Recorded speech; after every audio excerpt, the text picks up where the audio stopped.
ယခုသင်ကြားရေးဗီဒီယိုတွင် TB Laboratory တစ်ခုအတွင်း routine disinfection ပြုလုပ်သည့် procedure အဆင့်ဆင့်နှင့် waste disposal procedures များကိုဖော်ပြပေးသွားမှာဖြစ်ပါသည်။ပထမဦးစွာ routine disinfection ပြုလုပ်ရန်အတွက်လိုအပ်သည့်ပစ္စည်းများကိုဖော်ပြပေးသွားပါမယ်။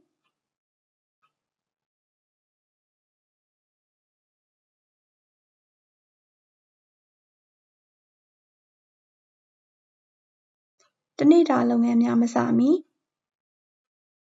disinfection procedure များပြုလုပ်ရန် PPE အားစနစ်တကျဝတ်ဆင်ပါ။ 1% hypochlorite နှင့် 70% alcohol တို့ကိုအချိုးအစားညီမျှစွာဖျော်စပ်ပါ။ 1% hypochlorite solution ဖျော်စပ်ရန်အတွက် sodium hypochlorite အရည် Cocorex ကိုအသုံးပြုသည်ဖြစ်စေ chlorine tablet ကိုအသုံးပြုသည်ဖြစ်စေ ဘူးကွန်ပေါ်ရှိ chlorine concentration ကိုသေချာကြည့်ရှုရပါမယ်။ 5.25% ရှိသော sodium hypochlorite အရည် Cocorex ကိုအသုံးပြုမည်ဆိုပါက sodium hypochlorite အရည်တစ်ဆနှင့်ရေ 4 ဆလျော့စပ်ပေးရပါမယ်။ 1g chlorine tablet ကိုအသုံးပြုပါက 1g chlorine tablet 10 ပြားကိုရေ 1 လီတာနှင့်ဖျော်စပ်ပေးရပါမယ်။ 70% alcohol ဖျော်စပ်ရန်အတွက် alcohol 70 ml နှင့်ရေ 30 ml ကိုလျော့စပ်ပေးရမှာဖြစ်ပါတယ်။ဓာတ်ခွဲခန်းကြမ်းပြင်များနှင့် wet quench များအား 1% sodium hypochlorite solution ဖြင့်သေချာစွာသန့်ရှင်းထားရပါမယ်။အကယ်၍ခြေဖယ်များနှင့် wet quench များသည် corrosive ဖြစ်လွယ်သော materials များဖြစ်ပါက 15 မိနစ်ခန့်ကြာလျှင် 70% alcohol ဖြင့်ထပ်မံ၍သန့်ရှင်းပေးရပါမယ်။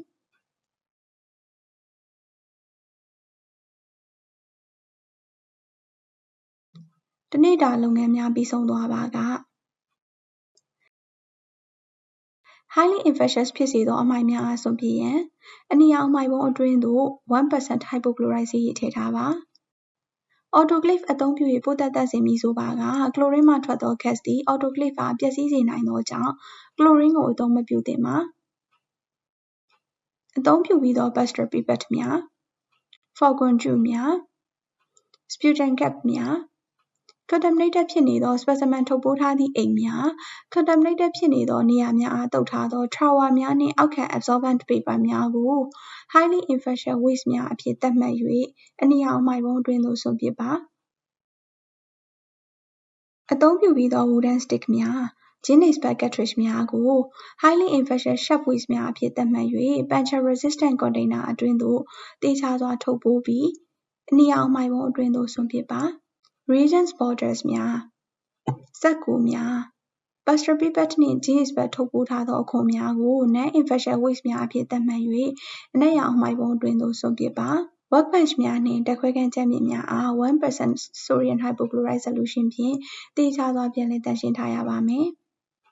အကယ်၍ခြေဖယ်များနှင့် wet quench များသည် corrosive ဖြစ်လွယ်သော materials များဖြစ်ပါက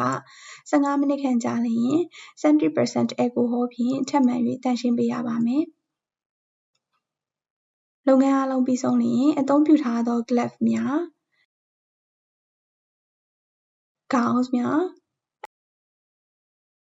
hair cover များ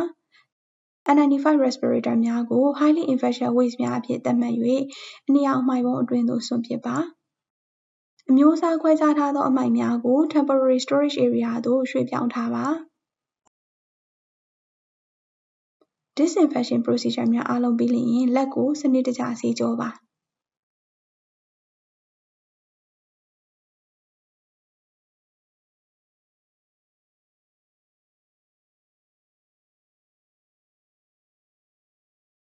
autoclave ဖြင့်ပိုးသတ်ခြင်း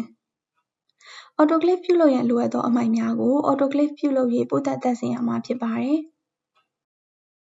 autoclave မရမ်းခင် water level ကိုအရင်စစ်ဆေးပါ။ autoclave bucket အတွင်းသို့ autoclave ပြုလုပ်မည့်အမှိုက်များကို overload မဖြစ်စေရန်သတ်မှတ်ထားသောအချိုးအစားအတိုင်းထည့်ပါ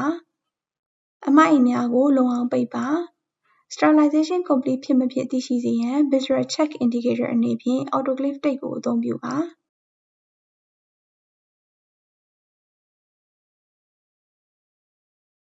ထို့နောက် 1-1 degree celsius 50 pound pressure တွင် 15 မိနစ်ကနေ မိနစ် 30 ခန့်ပိုးသတ်သန့်စင်ပေးရမှာဖြစ်ပါတယ်။ autoclave ပြုလုပ်ပြီးလျှင် စည်ပင်သာယာဌာန၏ medical waste service စည်းမျဉ်းများနှင့်အညီအမှိုက်များကိုစွန့်ပစ်ရပါမယ်။ အထက်ပါနည်းလမ်းများဖြင့်တစ်နှစ်တာအတွက် disinfection နှင့် waste disposal procedure များကိုအန္တရာယ်ကင်းစွာစနစ်တကျလုပ်ဆောင်နိုင်မှာဖြစ်ပါတယ်။